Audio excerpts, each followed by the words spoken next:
Now we are in this particular slide, we are going to talk about sales journal. The clip is going to revolve around the sales journal.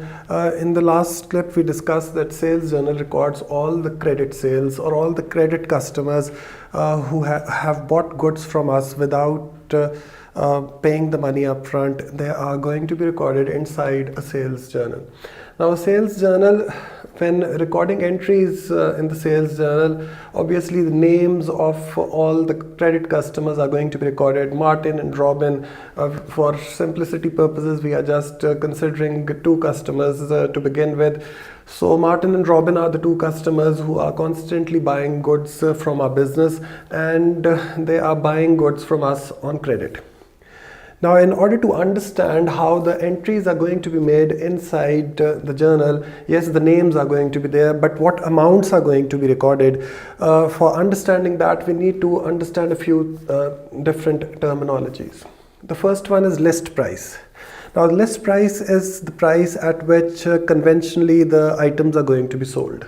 So that is the price at which, which is obviously displayed in the, price list of the organization. So list price is present in the, price list of the organizations.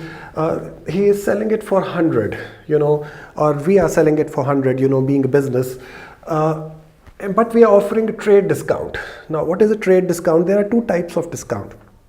One is a trade or bulk discount, which is offered to special customers, which is not offered to everyone, and it is a discount which is not supposed to be shown inside the accounting records. Trade discount is a discount which is not recorded inside the books of accounts, so it is not going to be shown. Yes, and then the cash discount is the discount which is recorded inside the cash book, which we are going to discuss a little later, and that discount is recorded inside the books of accounts, inside the cash book, to be specific.